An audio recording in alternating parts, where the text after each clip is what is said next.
Well, good afternoon, and it has been a while since we have gathered here to talk about the pandemic, and I really do again appreciate all of you who are here and all of you that are watching either online or on televisions outside of the building. We always try to start with the numbers, and there are encouraging signs recently.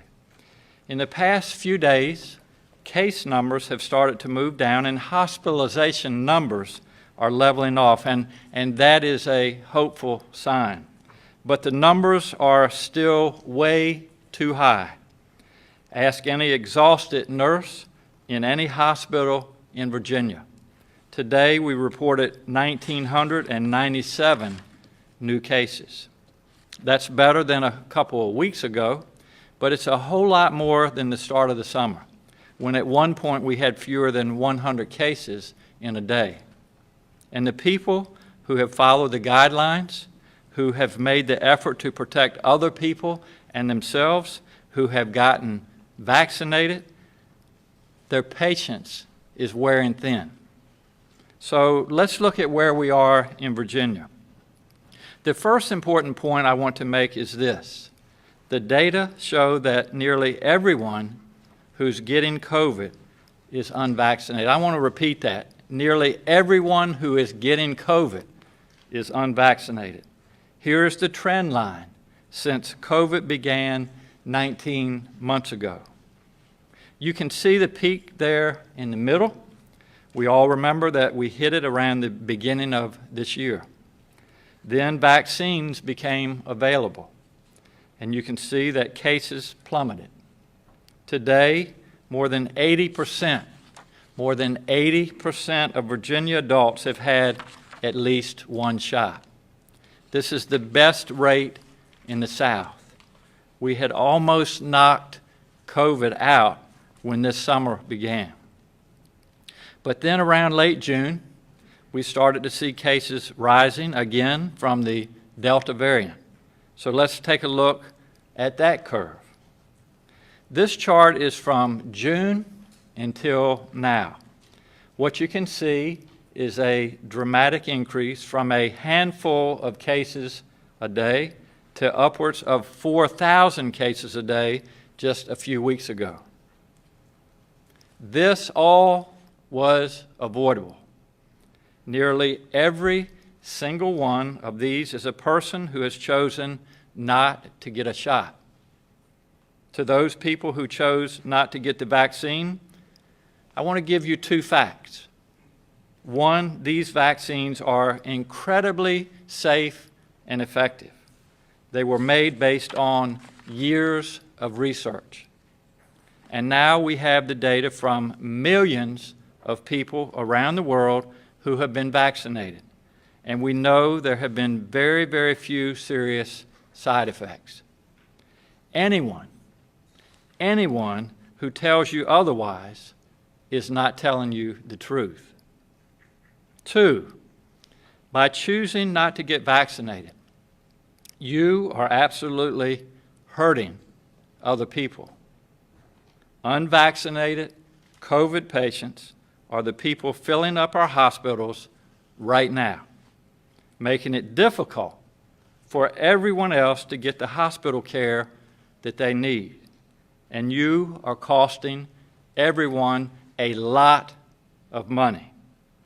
So let's take a look at this chart. $5 billion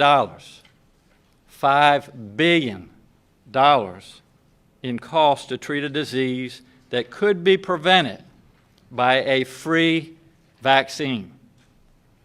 At some point, that's going to start coming out of our pockets. In fact, insurers are already starting to require people to pay part of the cost of their COVID treatment. $5 billion may not feel tangible to a lot of people, but think about whether you've got a few $1,000s laying around to pay for having been hospitalized. After all these months, I don't know what else to say to people who selfishly choose not to get the shot. If you have chosen not to get a shot, there probably isn't much I can say that will change your mind. So I'll say just this. I had COVID back before the vaccines existed. Believe me, you don't want to get it. A year later, my case was back in September. A year later, I still can't smell anything or taste anything. And now the COVID variant that's going around is a lot worse than the one I had back in September. So if you don't know what being on a ventilator is like, let me describe it. They put a tube just about the size of a garden hose down your throat to keep you alive. Having been at the bedside many times, it is miserable, it is expensive, and there's no guarantee that you will make it. So if you know that and you still don't want the shot, then I hope you give some thought to how your family will remember you. Give some thought to what they'll do without you. Think about how you want your obituary to read, because you're taking a foolish, dangerous chance, and it affects many more people than just you. Now, let's talk about where things are for the people who have gotten vaccinated and for people who will soon be eligible to get vaccinated, specifically our children. Remember where we are because it's good news overall. More than 80% of adults in Virginia have gotten at least one shot. A full 60% of Virginia's population, including children, is fully vaccinated, and that's good news. These results put Virginia at 14th in the country. Remember, we're the 12th largest state, so that's not bad. It's important to know that most of the states ahead of us are much smaller, so it's a little easier for them. There's been a lot of conversation recently about booster shots, who needs them and who is eligible for them. This decision happens at the federal level, specifically the Food and Drug Administration and the Centers for Disease Control and Prevention. Here's what they have said. So far, Pfizer is the only company that has presented enough data for the FDA and CDC to recommend boosters. So the people who got Pfizer are the ones who should be thinking about boosters for now. Moderna and Johnson & Johnson are still collecting their data, but are not at this point yet. For the folks who did get Pfizer, the CDC is recommending booster shots for specific groups of people. Those who are immune compromised, people 65 years old and up, people with underlying medical conditions, and our frontline workers. For all of those groups, a booster is recommended if you got your initial shot 6 months ago or more. If that's you, you're eligible to get a booster. You can go to the pharmacy, you can go to your doctor's office, a community clinic, the health department to get a shot. You can go to vaccinate.virginia.gov to find locations near you. And I want to repeat that just one time. You can go to vaccinate.virginia.gov to find locations near you. And when you get there, it's on the honor system.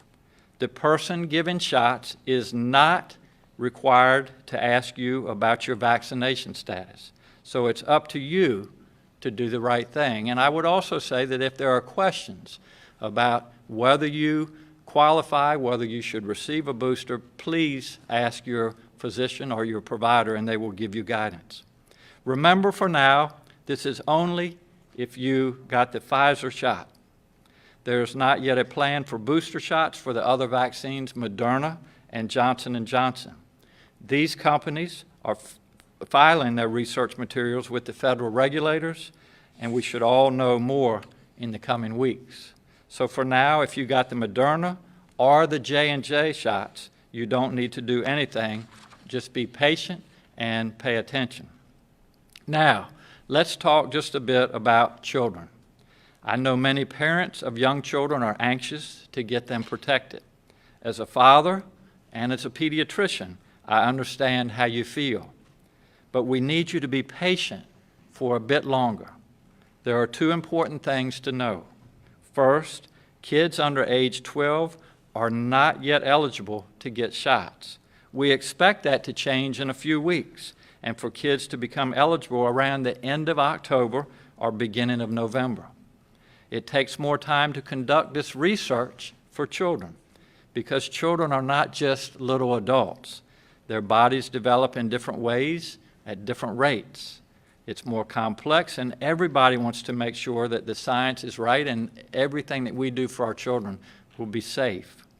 The second thing you need to know is this.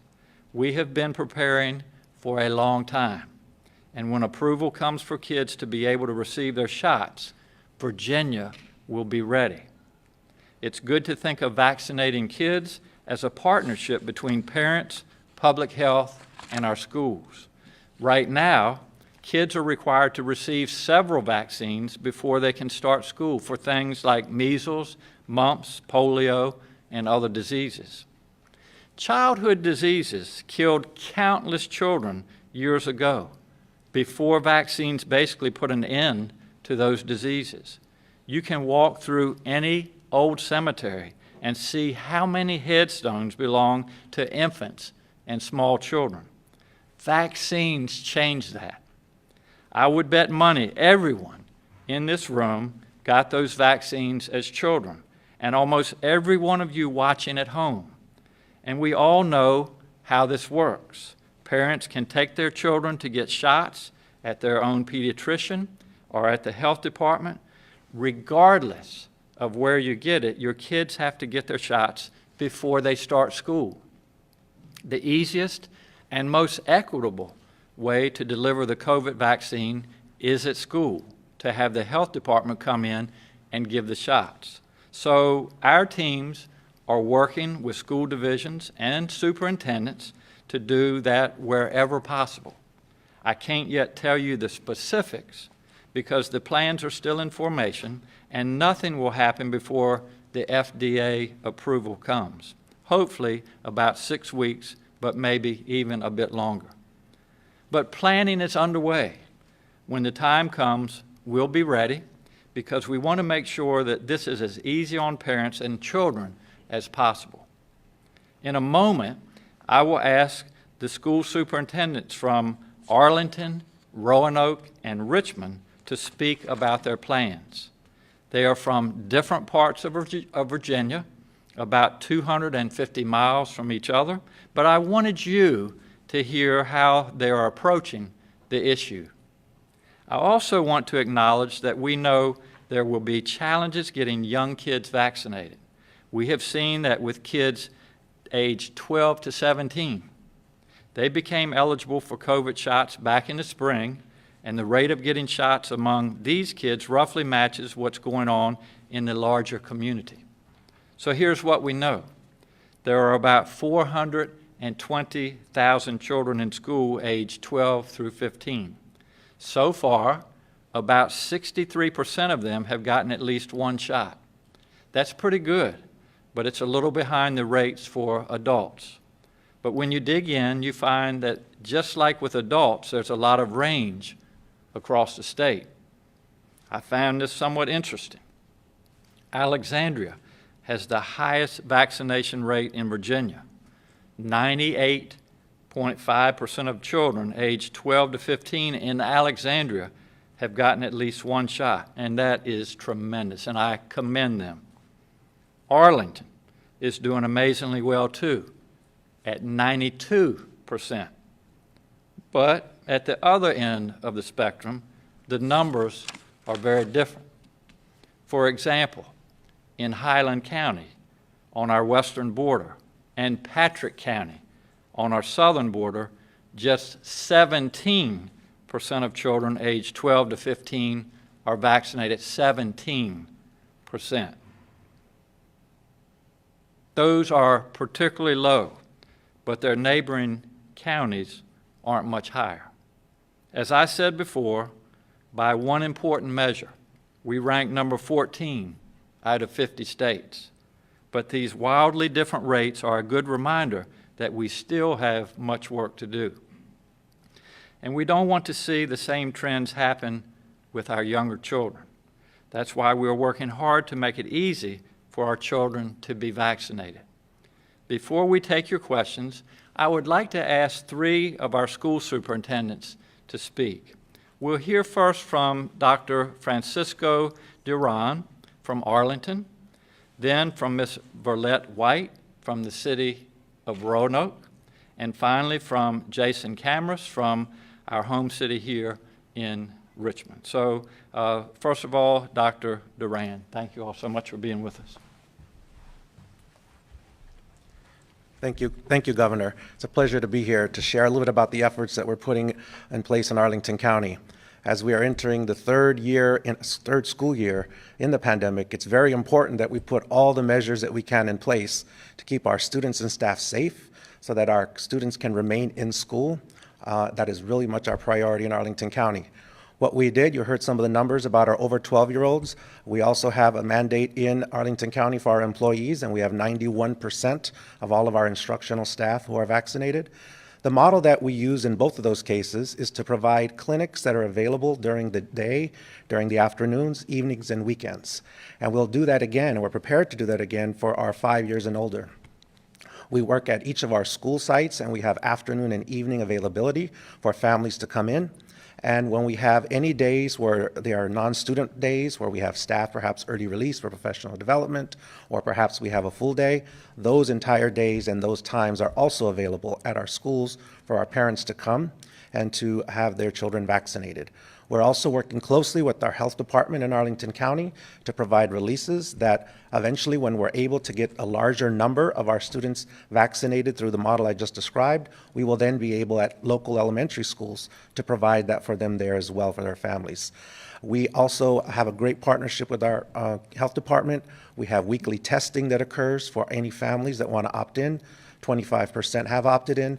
That's something that's getting done every week at every school. So our parents in our community are familiar with their ability to come to their local school and get those services that are needed. Our staff, again, were able to get their vaccination rate that high by providing clinics for them as well. So we're really excited about this opportunity, again, to find yet another way, yet another measure to keep our students and staff safe, keep them in schools this year and moving forward. Thank you. Thanks so much. Appreciate it.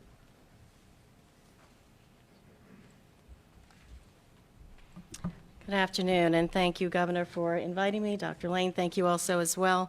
I'm representing Roanoke City Public Schools, where I'm representing the student, staff, and school board of Roanoke City. So thanks again for inviting me to be a part of this very important conversation. You know, in Roanoke City, we have a slogan that's more than a slogan for us. It's "We are one." And that's really how we've come together as a community to be one body. That's how we've navigated this global pandemic. So I just want to stop for a second and thank our community partners. That's part of our strategy. It's really the collective nature of really having a school system versus a system of schools. We've partnered with the Virginia Department of Health, specifically the Roanoke Allegheny Health District under the direction of Dr. Cynthia Morrow. The Roanoke Valley superintendents get together on a weekly basis. We watch and follow the COVID numbers as well as the exposures and hospitalizations. We believe that that information is really critically important as we conduct strategic planning and as we're looking at our way forward. So we are really grateful for that partnership. As the governor said, many people are inundated, including our school nurses. And so we are grateful for our partnership with the Carilion Health System and for the work of our school nurses. I would say to anyone out there, if you get an opportunity, thank your school nurse. Because they have gone above and beyond the call of duty to take care of staff and students to make sure that they're dealing not only with COVID-19, but also with all of the other health issues that come along the way during a regular normal school year, all of the scrapes and sprains, as well as cold and flu. So we are grateful for our partnership with Carilion. We're excited to hear about the possibility of a vaccine for ages 5 through 12, certainly just like with 12 and up. We will hold vaccination clinics right on site. As, you know, again, that's what our parents, we believe, would benefit from, and our students as well, to have the availability of those vaccines on site. So again, that's because of this collective partnership. We're also partnering with other community health partners. It's not just the physical safety of students, but it's also the social-emotional safety of our students. So we are just really grateful for those community health partners, not just the VDH, not just Carillion, but for instance, our behavioral health partners, the Blue Ridge Behavioral Health Partners. Again, this is taking care of the whole child and the whole community as one body. So we will continue to host those. We will soon have about 900 by next now test kits so that our school nurses will be able to conduct on-site testing, certainly with the parents' consent, to make sure that our students can stay in school. As much as we know that there are students who do well in a virtual environment, the majority of our students do best in person. And so we are doing everything that we can to follow our health mitigation strategies, certainly. We are staying physically distanced. We are following all of the hand washing, hand sanitizing procedures, masking. We have a mask mandate in place, and I'm grateful to our community for following all of those procedures. But we know that that won't always hold us. So we are excited about the possibility of a vaccine as another layer of protection for all of our students and staff members, particularly those who are between the ages of 5 and 12. So together, again, we are one, and we're looking forward to the upcoming vaccinations. Thank you so much. Thank you. Thank Good afternoon. I'm Jason Camera, Superintendent of Richmond Public Schools. Thank you, Governor, for having me here today, and thank you, Dr. Lane. I want to echo some of the comments that my colleagues have already made. First and foremost, a huge thank you, not just to our nurses who do their full-time jobs in addition to contact tracing, but our administrators and teachers and everybody else who interpret all of these guidelines, all of the mitigation strategies, and actually make them work in our schools, and oh, by the way, teach reading as well. I am happy to report that all of the mitigation strategies are working.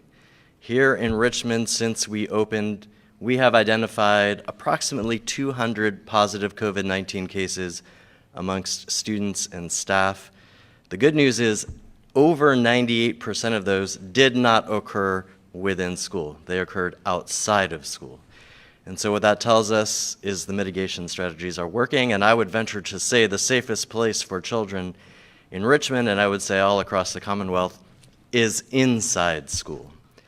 And so we are incredibly grateful for all the support we have received from the state, from the Virginia Department of Health, and many others to make that possible. One thing I do want to note, we have a number of quarantines as a result of positive cases, which is disruptive to learning after 18 months of already disrupted learning. And the very best way we can limit quarantines is to increase vaccination amongst our students, our staff, and our community. We have a vaccine mandate for our staff precisely for this reason, but we also appeal to our community to increase the vaccination rate, and we are thrilled that once the vaccine is available for younger students to be able to provide it to them as well. And we will do so at our schools. We believe we need to make this as easy as is humanly possible for our children and for our families so that we can get that vaccination rate as high as it possibly can be. Finally, let me just say thank you to our partners at the Richmond City Health District, to Dr. Avula. We talk just about every day, and I'm grateful for their partnership and for the partnership of the Virginia Department of Education as well. We look forward to getting shots in arms for those little ones. As a father of a 10-year-old myself, I'm eager to make sure he gets that vaccine. Thank you. Thank you so much. Really appreciate it. Well, I really appreciate all of you for sharing some time and all the great work that you all are doing. And as you said, to our nurses, our teachers, our administrators, school staff, for just everything that you all have done over the past 18 months. And I know that our schools have faced enormous challenges from this pandemic, but our teachers, staff, and our children have really been troopers throughout this. And from the beginning, we have followed the science, and we know what our schools are doing is working, and we know that the safest place for our children to be and where they need to be is in our schools. So again, I just on behalf of Virginia, thank you and the other superintendents across our Commonwealth for all that you do. In fact, just last week, I thought you might find this interesting. The CDC published 2 scientific studies that show clearly masks protect children from COVID, even when community rates are high. One study looked at Arizona and showed that schools without mask requirements were 3.5 times more likely to have a virus outbreak as schools that did require masking, 3.5 times more likely. And the other study looked at 520 counties around the U.S. It found similar results. In counties without school mask requirements, pediatric COVID cases increased at a far higher rate after school started. The science is clear. Masks in schools help protect our children, and vaccines protect our children too. This is a good time to remind everyone, Virginia needs your help. If you want to help get people, including children, vaccinated, our Medical Reserve Corps is always looking for volunteers, and just the output of folks that came as volunteers is just commendable. But this could be a great opportunity for retired teachers, especially, to help in the school communities where they already know a lot of the families. In closing, I will remind everyone, if you want to see this pandemic end, if you want your kids in school every day, not quarantined at home, and you want high school football games and a return to the time when you just didn't have to worry about this, there is only one answer: get vaccinated. It is the only way forward. I'd be glad to take questions. We'll start with Andre. Andre. Governor, we have a lot of health agencies who are facing a potential problem in that they've mandated the vaccine for their caregivers, but some have said they will not take the vaccine. Is there any funding available to help some of these health agencies retain staff and even bonuses to hire more folks? And that same question would be for those working in corrections. There are some people that we have heard from who said they worked in corrections for a number of months now during this whole difficult time, but yet there is a program whereby new people can get bonuses and such. Yeah, no, it's a great question, Andre. And you know, there's the ARPA funding. We've talked a lot about that. The legislature, you know, they decide how that money is spent, but and there are other sources as well. And we are in almost daily communication. I know Dr. Carey can vouch for that, with our hospital systems and doing everything that we can to help. And there really, well, there are a lot of challenges, but 2 of those challenges are beds, and especially ICU beds, and probably even more of a challenge is staffing. And I'm going to be quite blunt with you. I have spent many a day in the hospital, and I know I have some other physicians up here with me. Andre, people are losing their patience. They're getting tired. They're exhausted. They're seeing people die in front of them every day, people that can't be with their families. They're the last ones that hold their hands, these providers. And it's getting to the point where they need our help. And that's one of the reasons why I'm up here today, because it's getting to the point where what we worry about is that nurses and technicians and custodians and the people that do the day-to-day work in the hospitals they've had enough, and they're going to at some point say, I can't take this anymore. They're all human. And that's worrisome for 2 reasons. One is that the COVID-19 patients are not going to have staff to take care of them. But there are also, you know, a lot of other reasons people go to the hospital. They may have had chest pain or you know, shortness of breath, or their diabetes may be, you know, out of control.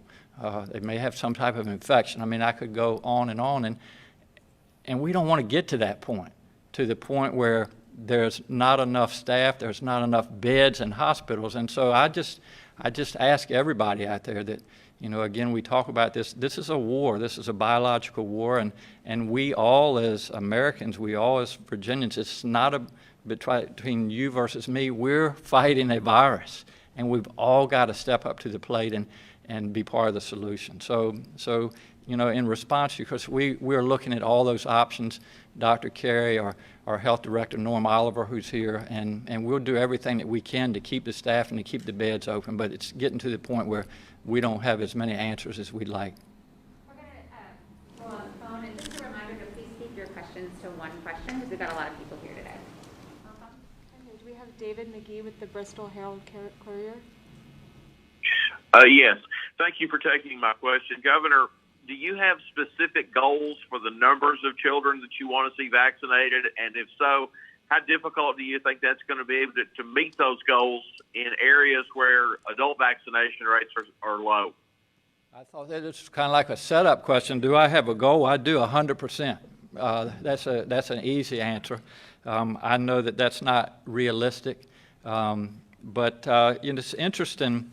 We did a poll. Dr. Avula was part of this, our health department, Dr. Carey, a few weeks before we knew that vaccines were going to be available for 12 and above.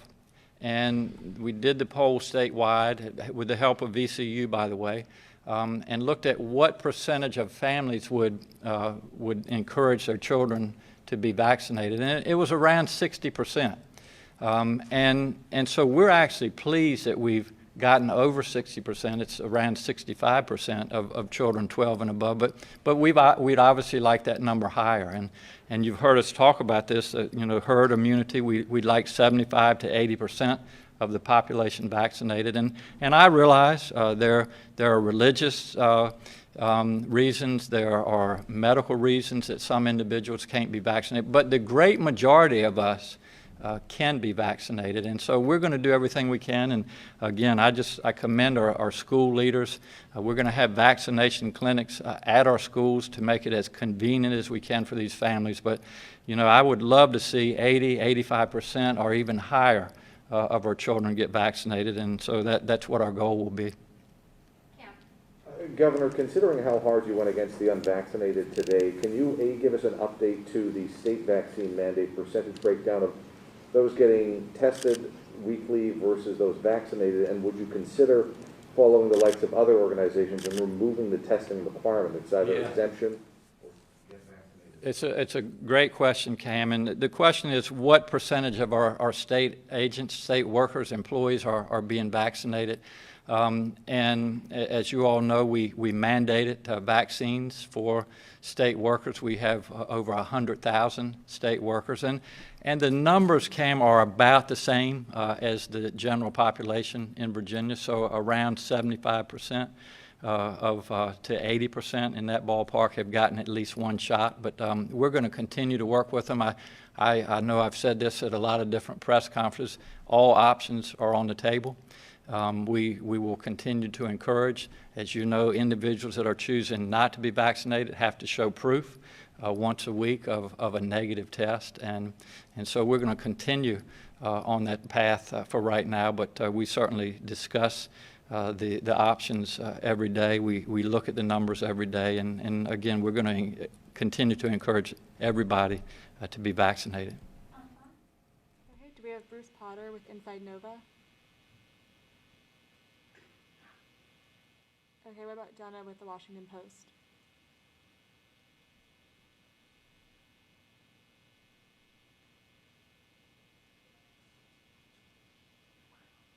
Is that, okay, Jimmy with the Suffolk News Herald?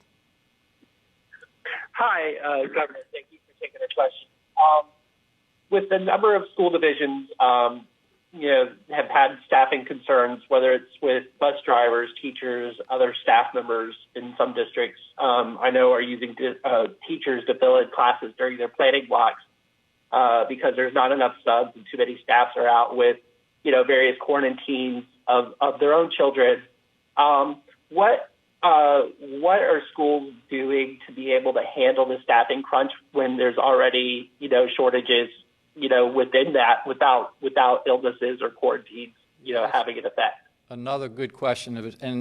And yes, our schools are seeing challenges with staffing. Hospitals are seeing challenges. Businesses are seeing challenges. And the answer to those challenges is to get vaccinated. But Dr. Lane, do you maybe want to touch on how we're addressing some of those issues with, I think the question was with bus drivers and substitute teachers and other full-time teachers, but how you're addressing it. Thank you. Not to put you on the spot. Thank you, Governor. One of the big things that's going on right now is in the special session of the General Assembly. The General Assembly set aside $11.5 million for bonuses for staff that are hired in this late time to make sure that we can have a teacher in every classroom. In addition to that, we've been monitoring a lot of the local situation and bus driver shortages specifically, and we've been proud to see our school divisions step up and increase salaries, especially for bus drivers. Ultimately, for us to have the staffing that we need in schools, we're going to have to pay a salary that incentivizes people to come to our schools. And so we'll continue to work not only in future General Assembly sessions, but beyond, to make sure that we have the staffing that we need. And I was proud that the governor signed a budget that had a 5% increase for staff this year.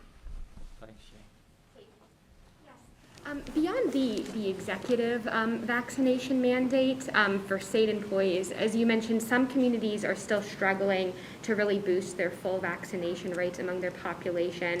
So I'm wondering if the state has considered other ways to increase those numbers, either through greater outreach, or finding regulatory ways to mandate it.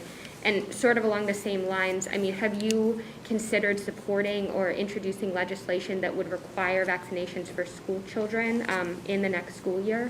Those are all good questions, Kate, and I think there are a lot of things that we can do as governor, and some things that I can't do. I have done everything that I can, and that is by mandating vaccinations for our state employees, which is, as I've said, is over 100,000 individuals, and we'll continue to keep that mandate in place. But I think what we need to do moving forward, and I think it kind of touches on your question about what can we do to get more people vaccinated, and especially, you saw the numbers like in Alexandria and Arlington, and then other counties like the Highlands and Patrick County. What's going on there? And what I'd like to see is our community leaders. We're able to set up vaccination clinics wherever we want to now. We have the supplies and we have the people that can do it, and we have the supply of vaccinations. I'd like to see our legislators, for example, Republicans, Democrats, Independents, say, you know what, in order to get this pandemic behind us, we need to get people in my district vaccinated, and I want to set up a vaccination clinic to do that. But, I'm not hearing enough of that. So I ask our legislators to step up and be part of the solution. Some have. Obviously, some others need to do better. And also community leaders, athletes, or faith leaders. We need to have all these people, part of it. We had to have people that will be listened to. And so as we move forward, we want to continue to do that. I couldn't be prouder, Kate, of the efforts that have gone on in this Commonwealth. We're the most highly vaccinated in the South. There are so many people that work for the state, that are volunteers, that work for our health systems. I was just at an event yesterday where a healthcare system was out there offering vaccinations, both for COVID and the flu, by the way. And so we've done everything we can. We just need, again, to impress upon people that we need to all be part of the solution. And here's what's going to happen. Here's what will happen. Delta will go, but there'll be another one, and that one will go. And I can show you the graph again where we're going to have peaks and troughs in it, and that is the way these viruses survive. They are smart. and we can outsmart them, and that's by getting shots. But if we don't, whether it's Delta or Echo or Foxtrot or go right down the alphabet, we're going to continue to have variants, and again, it's avoidable. And it's avoidable by people going and rolling up their sleeve and getting a shot. And on the same lines, would you support a mandate for school children at any point if legislation came out or could be passed down? Kate, there are a lot of options on the table, and we're going to do everything that we can to make the vaccine available. As far as a mandate by children, or for children rather, we have 140 legislators, for example. I think we need a lot of other people to buy into that concept, and I am all open ears. And we can work together with our legislators, with our community leaders, our faith leaders, and come up with a plan on how best to get shots in arms. But all those options are on the table. On the phone, Bill Atkinson with the Petersburg Progress Index.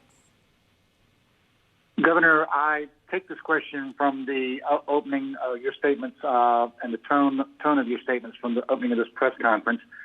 Despite pleas from the state and work across the state to increase vaccine access, there's still some areas, such as down here in Petersburg, where the number is still way below 50%. In your opinion, has the line been blurred between access to the vaccine and people simply digging their heels in against the vaccine, and how do you think that line could be, the focus on that line could be sharpened? Yeah, I appreciate the question. And, you know, Dr. Avula is here, and Dr. Carey, and Dr. Oliver. And regarding access, you remember, let's go back a little bit in history. Initially, we didn't have enough PPE. Finally, we were able to get enough PPE, and then we needed to have everybody have access to testing.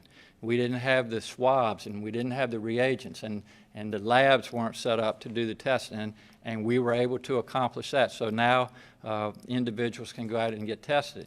And then in late December, vaccines were available, and people were, you know, doing everything they could, jockeying around to get to this clinic, to that clinic. Some of them were going to other states. And in time, Danny, and I appreciate your efforts, we now have access. Anybody in Virginia, we've got mobile units, the health department, your providers, the community clinics. They're just, the access is there. And we have the supply of all three vaccines. We will have the supplies for, and we do now, for the Pfizer booster. If Moderna and J&J have boosters, which I anticipate they will, we have the supplies. So all of that's in place, the infrastructure and the supplies. We've got everything that we need. We just need cooperation. And I know I sound like a broken record, but we're doing everything that we can, and now we're asking for your help to get this pandemic in the rearview mirror. So I've done everything I can, and if there are other thoughts out across the Commonwealth of what we can do to get more shots in arms, I'm all ears. Governor, could you give us an update on the larger vaccine clinics the state is hoping to open, kind of where we stand on those, kind of capacity numbers you're hoping to see there and all that? You all, Danny? Yeah. Welcome, Dr. Avula. Thank you, Danny. Thank you, sir. The question was about larger vaccination centers and what's the status of them. We're in the final stages of finalizing the contracts with a vendor. That should happen sometime in the next couple of days. I would expect they need about a 5-day ramp up. And so in the planning stages, we had looked at about 10 sites around the state. We anticipate, based on the criteria the CDC provided about who is eligible for a booster. Remember, it's Pfizer, and it's 6 months after, so that's about 700,000 Virginians who are eligible right now. Approximately 350,000 of those are healthcare workers, and their health systems will be supporting a lot of that vaccination. So, you know, in terms of who's eligible, we really do have a pretty robust delivery infrastructure between our amazing pharmacies who are everywhere, who have been vaccinating so much throughout this. We have 2,700 providers who are approved to vaccinate out of their practice sites, and then we have health systems, health departments that are continuing to fill in some of those gaps. So there is not burning need right now for these large-scale vaccination centers. As we get towards the end of October, that need will increase when we anticipate that the Moderna booster will be approved, and then that'll probably overlap with the 5 to 11-year-olds. So we'll continue moving forward on these. I think the need is going to be more than met by what we have now, but we're preparing for that peak at the end of October.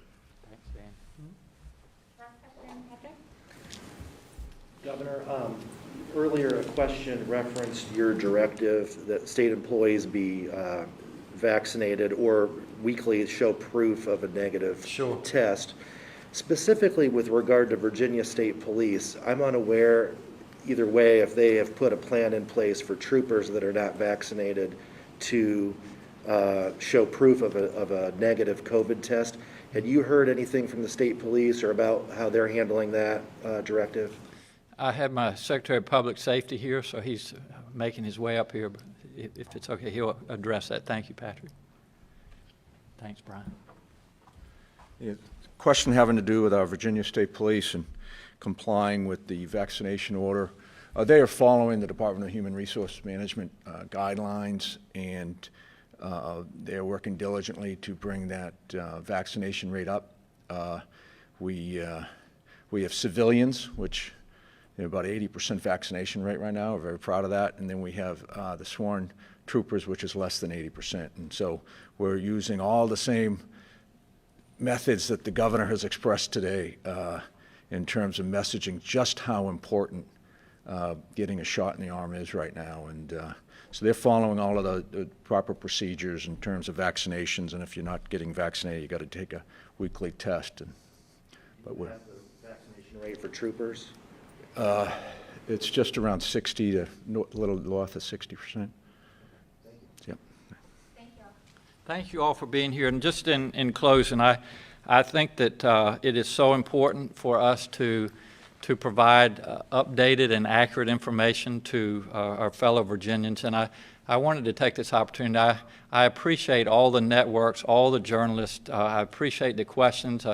Sometimes I probably don't give you as good an answer as you'd like or as clear an answer, but we couldn't do this without you. And so I really appreciate moving forward, you all being part of this and making sure that Virginians get the information they need. I must say that I have enjoyed getting to know, as I look around the room, a lot of you. I consider you colleagues and friends, and again, I know it's not easy work, but you're doing very important work.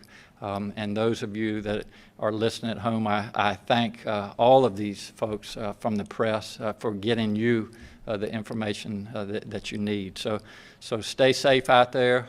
Again, we can beat this virus, but it's going to take all of us, and I just ask all of you to be part of the Virginia, to be proud Virginians, and let's get this pandemic behind us. So thank you, and until we meet again, Cam and Henry, I don't know if you have any thoughts on when we need to meet again, but we're all ears, so they're looking at each other, but you all stay safe, and we will see you soon. Thank you so much.